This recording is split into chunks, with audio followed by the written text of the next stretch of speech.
Rasulullah ya 'azimal jah 'alaika salawatullah. Hikmah yang ke-18 dari Al-Hikam. Berkata Al-Imam Ahmad bin Athaillah Sakandari rahimahullah, ihalatukal a'mala ala wujudil farag min ru'unatin nafsi, yang artinya menundanya engkau, melambatkannya engkau akan amalan-amalan atas adanya kelapangan, termasuk kebuduhan diri. Itulah artinya hikmah yang ke-18 ini. Penjelasannya adalah idza kana al-'abdu mutalabbisan bihalin min ahwalid dunya kat-tijarah wa nahwiha wa kana lahu fiha syughlun yamna'uhu min al-'amal bil a'malis shalihat wal wazaifid diniyah wa ahala dhalika al-'amal ala faraghi min tilkal ashghal wa qala idza tafarragtu 'amiltu dhalik fadhalika min hamaqati nafsi. Apabila adalah seorang hamba berkecimpung dengan keadaan dari keadaan duniawi, apabila seorang hamba bergelut dengan urusan-urusan duniawi seperti perdagangan dan seumpamanya, dan adalah bagi dia seorang hamba tadi pada keadaan tersebut kesibukan yang mencegah dia, yang menghalangi dia daripada beramal dengan amal-amal yang saleh dan tugas-tugas keagamaan, dan dia menunda yang demikian amal itu atas kelapangannya dari yang demikian itu kesibukan-kesibukan, dan dia berkata, apabila aku telah lapang maka aku akan beramal saleh yang demikian itu. Maka yang demikian itu adalah merupakan kebuduhan seorang hamba tersebut. Nah, ini manusia, ini hamba Allah, orang yang sangat sibuk dengan urusan-urusan yang sifatnya dunia, baik inya bertani, baik inya berdagang, baik inya pegawai, apapun keadaannya, dia sibuk. Dan kesibukannya itu menghalangi dia daripada beramal saleh, daripada melaksanakan tugas-tugas keagamaan yang semestinya. Kada sempat lagi inya beramal saleh, kada sempat lagi melaksanakan tugas-tugas agama karena kesibukannya tadi. Dan dia menunda yang demikian itu beramal saleh atas waktu lapang dari itu kesibukan-kesibukan tadi. Dan dia mengatakan, apabila aku nantinya sudah lapang maka aku akan beramal amal saleh itu. Nah, orang seperti ini di dalam agama dianggap orang yang bodoh ngarannya. Para muhibbin rahimakumullah, tugas-tugas keagamaan, amal-amal saleh yang mesti dilakukan oleh orang yang berakal adalah perbuatan-perbuatan, bacaan-bacaan, tafakkur yang kita dituntut untuk melakukan itu.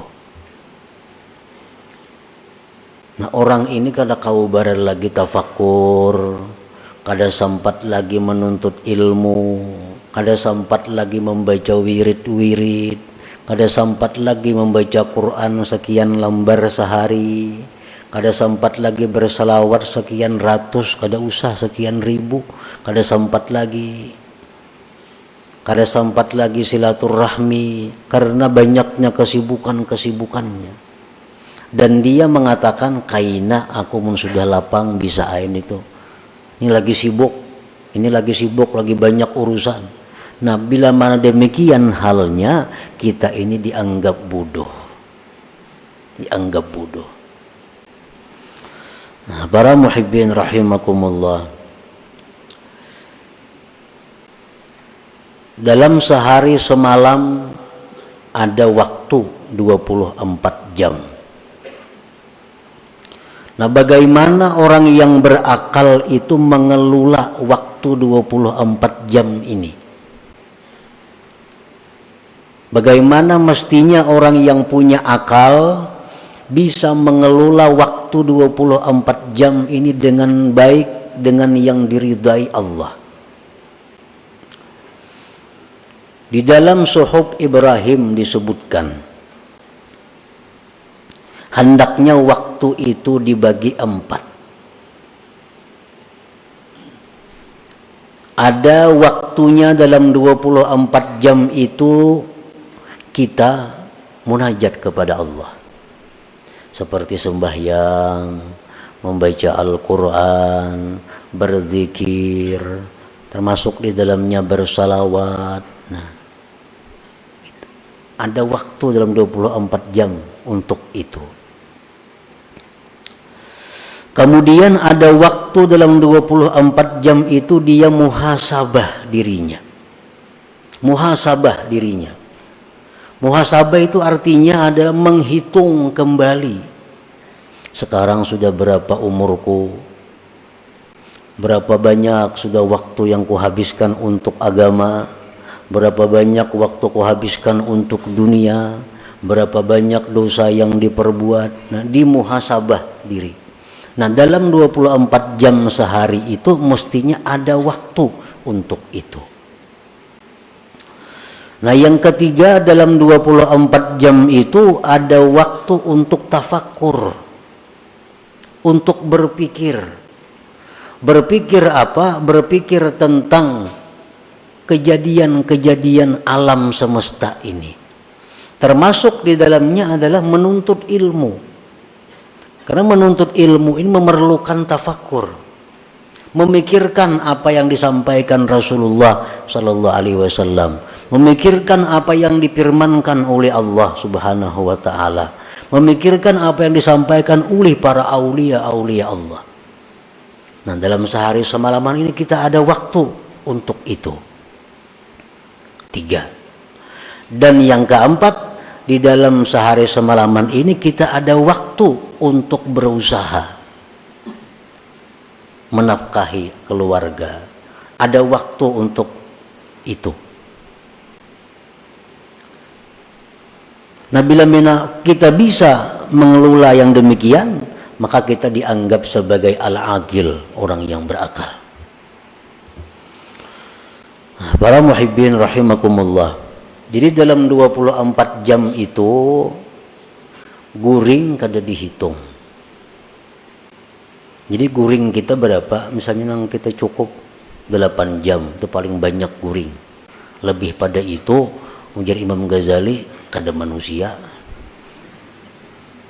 8 jam itu sudah paling full guring. Nah, jadi waktu 24 jam, 8 jam itu kita guring. Guring itu artinya nilainya 0. Kada jadi napa-napa, kada ada dosa, kada ada pahala.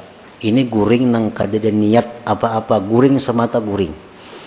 Orang nang mengertinya guring berniat untuk hak tubuhnya, berniat agar supaya kuat bangunnya kaina. Nah itu jadi ibadah guringnya. Ini guring nang biasa 8 jam. Kalau niatnya baik makin bagus lagi guring itu. Ada niat-niat guring supaya guringnya jadi ibadah. Nah 8 jam. Jadi yang tersisa waktu lagi berapa? 16 jam. 16 jam lagi waktu. Nah 16 jam inilah yang kita bagi 4.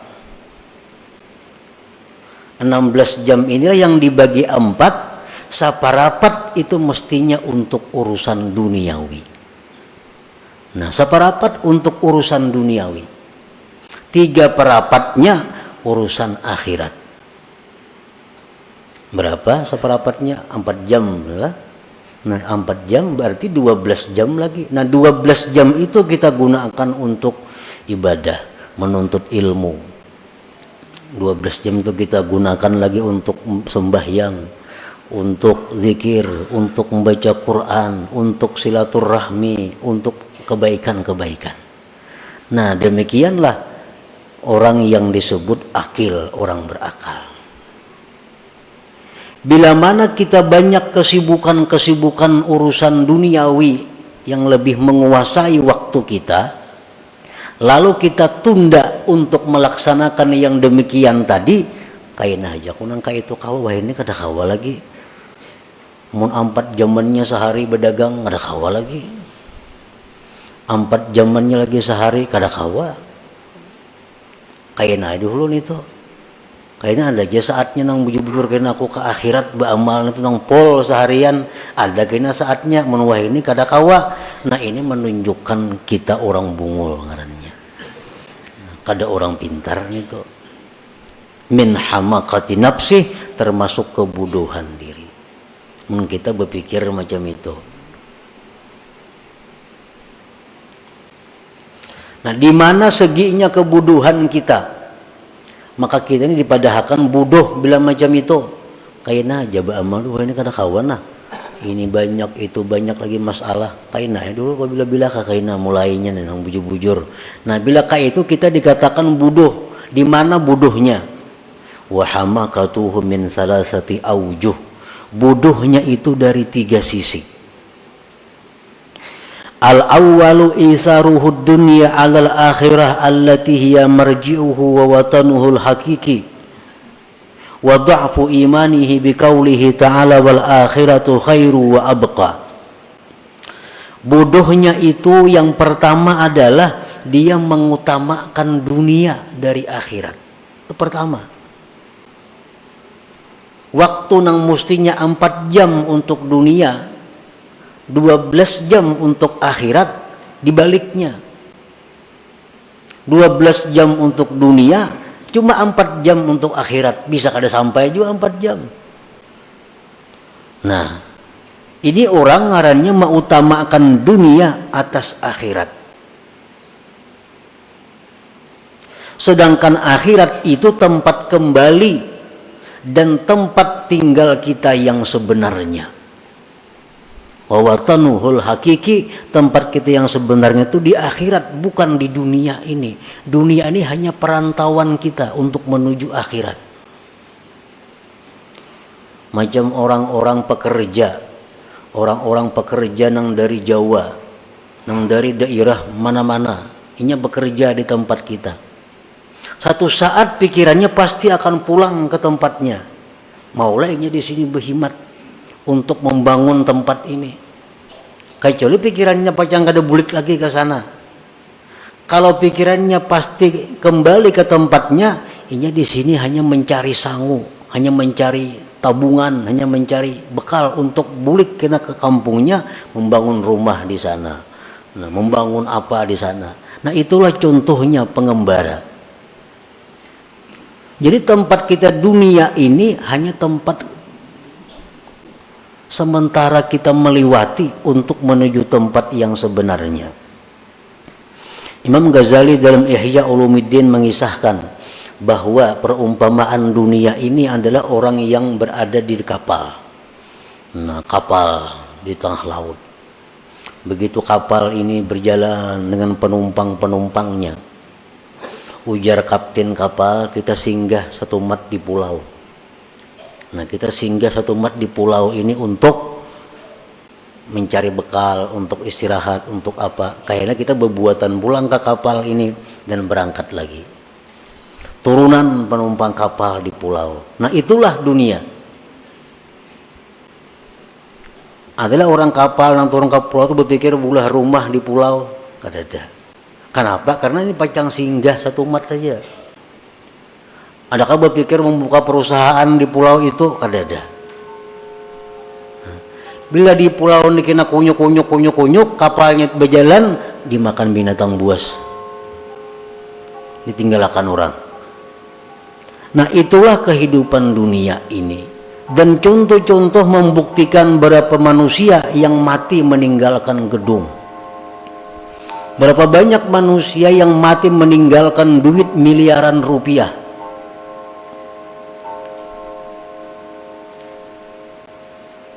Nah, jadi kebodohannya pertama itu adalah mengutamakan dunia atas akhirat, yang mana akhirat itu tempat kembali dan tempat tinggal yang sebenarnya. Dan kelemahan imannya dengan firman Tuhan, wal akhiratu khairun wa abqa, akhirat itu ujar Tuhan lebih baik dan lebih kekal daripada dunia. Wal aqil, orang yang berakal, menja'alad dunya mazra'atan hasanah lil akhirah, orang yang berakal itu orang yang menjadikan dunia tempat bercucuk tanam yang baik bagi akhirat. Wal aqil man ja'ala aktsara awqatihi lil akhirah, orang yang berakal orang yang menjadikan sebagian besar waktunya untuk akhirat. Nah, di situ kebodohan yang pertama. Dia lebih mengutamakan dunia dari akhirat. Makanya ingat tadi kainagin dulu urusan akhirat tuh. Ini masih banyak kesibukan lagi, kayaknya ada aja saatnya. Nah, ini kebodohannya pertama berarti dia mengutamakan dunia atas akhirat. Asani yang kedua, kebodohannya itu taswifuhu bil amal ila waqtil farag wa qad la yajiduhu bal yakhtatifuhul maut qabla dzalik. Yang kedua kebodohannya itu adalah menunda kaina kepada waktu yang lapang, yang terkadang dia tidak sampai kepada waktu yang lapang itu dijemput oleh kematian. Kadang-kadang kada sampat lapang matinya, jantung mendadak mati, mati kecelakaan berkendaraan, mati apa, padahalnya sudah punya angan kaina mun sudah lapang kaina ayo beribadah. Nah, belum sampainya lapang sudah dijemput oleh maut. Satu, au yazdadu syugluhu, atau siapa tahu kesibukannya bertambah terus. Kayaknya hanya bila lapang, kayaknya hanya bujur-bujur beribadah. Kenyataannya bertambah terus kesibukan nih. Selalu bertambah. Tahulah kita kada tahu. Nah, akan datang bisa lebih sibuk pada hari ini kada tahu. Lianna asghalad dunya yatada'a ba'duha ila ba'din, karena kesibukan dunia ini selalu membawa kepada kesibukan yang lain. Aw ya'tariduhul marad wa la yastati'u bihil amal, atau di tengah jalan dia datang penyakit kada bisa lagi beramal. Kainagin beramal dulu. Stroke kawala lagi beramal. Kada kawal lagi. Berjalan kada kawal lagi nuntut ilmu. Stroke sudah di kursi roda ditunjol.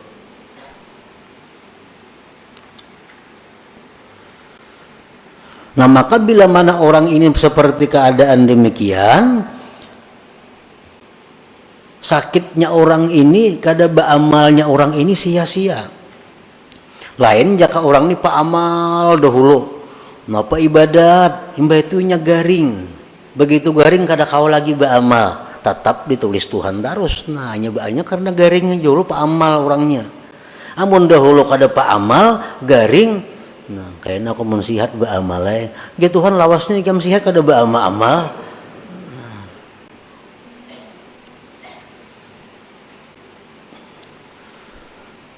Nawafil hadis disebutkan dalam hadis in aktsara syahi ahli nar minat taswib, bahwasanya kebanyakan teriakan orang neraka itu akibat menunda-nunda tadi.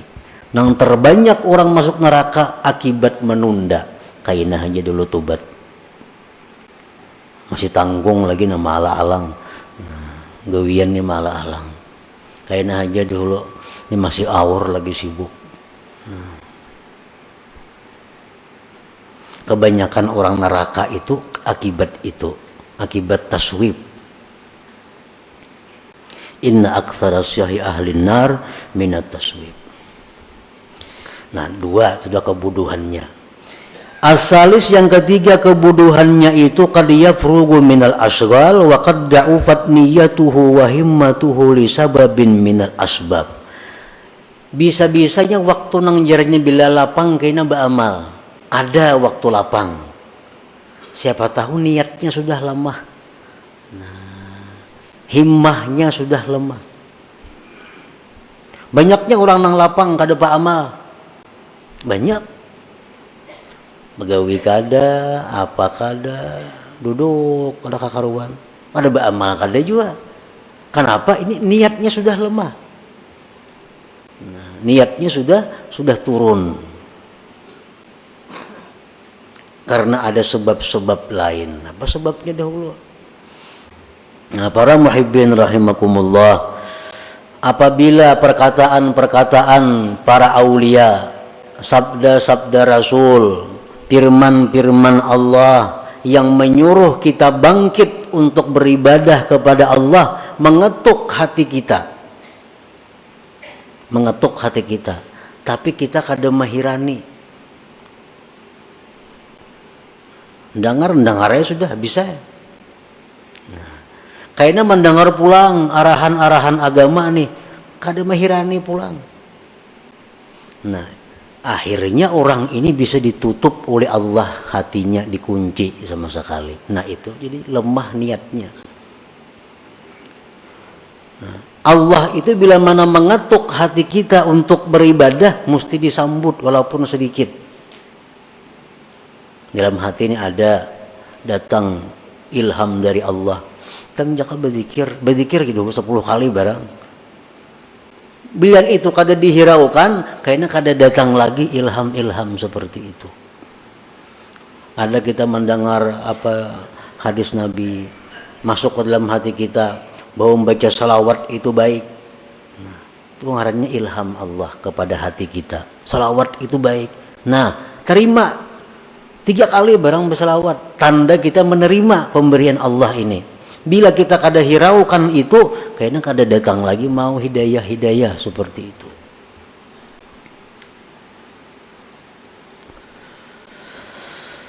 Nah, jadi 3 macam itulah dianggap bodoh tadinya. Orang menunda-nunda amal itu karena 3 macam tadi dianggap bodoh. Satu, mengutamakan dunia daripada akhirat, padahal Tuhan sudah jelas mengatakan akhirat lebih baik. Yang kedua, menunda-nunda amal itu padahal kada tahu barangkali kita mati sebelumnya, barangkali garing, barangkali kada ada lagi waktunya. Yang ketiga, barangkali kaina tu lemah niatnya. Minan nas man razaqahumullah malan wa sihhatan fa in ammaruhuma bi ta'ati maulahum faqad syakaru wa rabihu ribhan azima. Setengah manusia orang yang diberikan Allah harta dan kesehatan, jika dia gunakan keduanya itu dengan taat kepada Tuhan, maka dia mensyukuri dan beruntung yang besar. Orang diberi Tuhan sudah kesehatan, diberi Tuhan harta banyak, digunakannya kesehatannya untuk taat kepada Allah, harta digunakannya untuk taat kepada Allah, orang ini beruntung yang besar dan tergolong orang yang bersyukur. Wa in dayya'uhuma bi an shagalu bi jam'il mal wat takasur wat talazzuz bis syahawat faqad khasiru khusranan 'azima wa kafaru bihatainin ni'matain wa huwa min alamatil khidlan. Apabila dia menyia-nyiakan umur, sihat dan harta. Ini beri Tuhan harta diberi Tuhan sihat, tapi disia-siakannya. Dia sibuk dengan jam'il mal wat takasur, dia sibuk dengan mengumpulkan harta dan berbanyak-banyak harta dan bersenang-senang dengan syahwatnya. Maka orang ini mendapat kerugian yang besar dan dia kufur dengan nikmat sihat dan nikmat harta itu, dan itu merupakan tanda kehinaan seseorang. Nah, tanda kehinaannya artinya bakal jadi penghuni api neraka maksudnya. Nah, kita ini selama ini sihat saja awak, rajaki murah aja, tapi waktu kita banyak untuk urusan-urusan yang selain taat kepada Allah. Nah, itu alamat kehinaan kita, alamat kesusahan yang panjang bakal kita hadapi di akhirat. Tandanya itu. Nah, para muhibbin rahimakumullah, ada yang mengatakan bahwa mencari yang halal itu kan ibadah. Menafkahi anak istri itu ibadah. Dan itu adalah benar. Aku hari ini mau kada dagang di rumah, kada beberes, anak kada berduit. Jadi hari ini aku turun berusaha. Hari ini turun berusaha, seapa hasilnya untuk nafkah keluarga. Nah, ini nang ibadah. Ini nang bila mati fisabilillah. Orang ini di rumah kada ada lagi bekalnya. Baras kadada di rumah, duit kadada, turun berusaha memberi makani anak bini. Anak kada turun di rumah, kada bisa apa-apa, turun berusaha ini mencari nang halal. Nah, ini nang halal ibadah. Bila mati sabilillah. Ini nang alasan nang tepat. Kalau kita banyak berisi harta, duit banyak berisi di rumah, baras begudang di rumah, turun berusaha mencari halal, menafkahi anak bini, itu kada cucuk alasan itu. Bagaimana setahun kada habis gudang itu dimakan. Nah, itu kalau masih bercari artinya tujuannya takasur. Takasur itu apa? Memperbanyak harta, dan itu dikutuk oleh Tuhan. Alhaakumut takasur dalam Quran tuh. Jadi orang bercari ini, mencari harta ini, kalau tujuannya menafkahi bini, anak, keluarga, itu fisabilillah. Kalau tujuannya takasur, banyak-banyak mengumpulkan, nah itu nang dicela. Nah, kesibukan-kesibukan itu yang mengurangi, kesibukan-kesibukan itu yang menghabiskan waktunya untuk ibadah. Nah, para muhibbin rahimakumullah, jadi itulah sebagian yang dimaksud daripada hikmah yang ke-18 daripada hikam ataiyah ini. Yang kesimpulannya adalah hendaknya kita jangan menunda beramal salih itu, menunda kepada waktu yang lapang. Kalau kita kadang maulah lapang, kelapangan itu sulit datang. Nah, lapang sibuknya tergantung kita, jangan menunggu lapang. Kalau kita menunggu ke lapangan, hanya kita bangkit beribadah kepada Allah, menggunakan waktu yang banyak untuk ibadah kepada Allah. Nah, kalau kita menunggu ke lapangan, kita dikatakan orang yang bodoh, dan itu merupakan tanda kehinaan kita. Artinya kesusahan, kesengsaraan yang panjang bakal kita hadapi di akhirat. Nah, para muhibbin rahimakumullah, mudah-mudahan kita diberi Allah hidayah dan taufik agar dapat mengamalkan ilmu yang diberikan Allah kepada kita ini. Ya Rasulullah, ya Habibullah, Muhammad ibn Abdillah, Muhammad ibn Abdillah.